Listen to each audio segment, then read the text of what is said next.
السلام علیکم ملګرو. را روان شل غنټې د ایشیا کپ لپاره ډېرې اهمې دي چې پر روان شل غنټو کې به تاسو ته پته ولګي د ایشیا کپ په اړه به صحیح او کنفرم فیصله کیږي چې ایشیا کپ په پاکستان کې وي او کنه او آیا به سکل ایشیا کپ کینسل شي.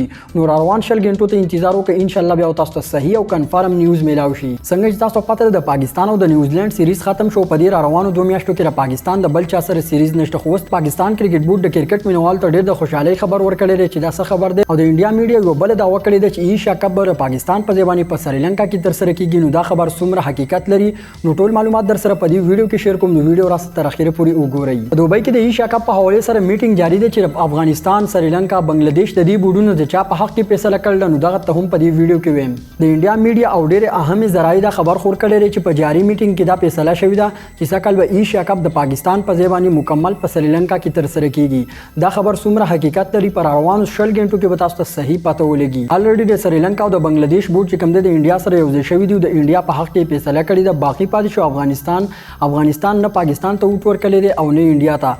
افغانستان کرکټ بورډ لا فیصله نه کړې، خو دغه دوه کم بورډونه چې دي سریلانکا او بنگلاديش دیو د انډیا په حق کې فیصله کړې ده او سریلانکا غواړي چې د ایشیا کپ د پاکستان په ځای باندې په سریلانکا کې تر سره شي، ځکه چې بیا ټولو فائدہ هم سریلانکا ته وي. پاکستان کرکټ بورډ د مخکې نه دا سټیټمنټ جاری کړل چې ایشیا کپ نیم میچونه هم په پاکستان کې نه کیږي. نو پاکستان به د ایشیا کپ نه مکمل بایکاټ کوي.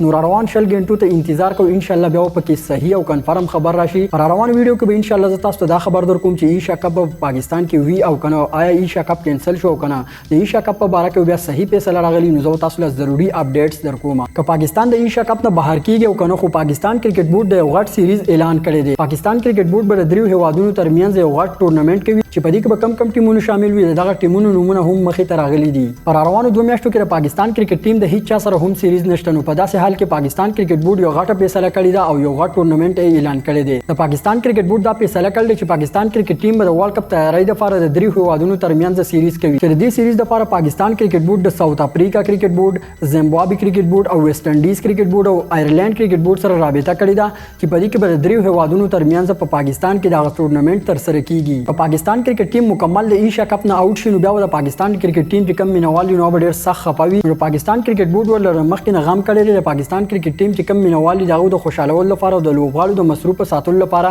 دغه ټورنمنت اعلان کړل چې په دې کې د ویسټ انډیز، ساوث افریقا او زیمبابوې او آیرلند ټیم به شامل وي او دا ټورنمنت به په پاکستان کې تر سره کیږي. نو د حالاتو نه رس پته لګي چې د ایشیا کپ په حواله سره به څه خبر را نشي او که چېرته پاکستان کرکټ ټیم د ایشیا کپ نه بهر شي نو پاکستان به ځان دغه ټورنمنت غمو کوي. په ایشیا کپ کې به شپږ ټیمونه لوبېږي چې په دې کې د دوبۍ، افغانستان، سریلانکا، بنگلاديش، نیپال او انډیا ترمنځ به ایشیا کپ لوبېږي. ان شاء الله را روانه کوم ویډیو چې نو به زما په ایشیا کپ باندې اخیری ویډیو په کې تاسو ته صحیح خبر درکوم چې ایشیا کپ په پاکستان کې وی او کنه د ایشیا کپ په حواله سره څه فیصله وشو. نو په هغه ویډیو کې به صحیح خبر تاسو درکوم، خو بس تاسو لږ انتظار وکړئ. بیا ور سره دا ختم شي چې ایشیا کپ په پاکستان کې، سریلانکا کې، انډیا کې او غیره نه قصې مې به ختم شي. نو دا اخیری ویډیو کې تاسو ته صحیح او کنفرم خبر درکوم. باقي که تاسو دا ویډیو خو خوښوي نو ویډیو ضروري د نور خلکو سره شیر کړئ. ملاویږو بل ویډیو کې د الله فامان.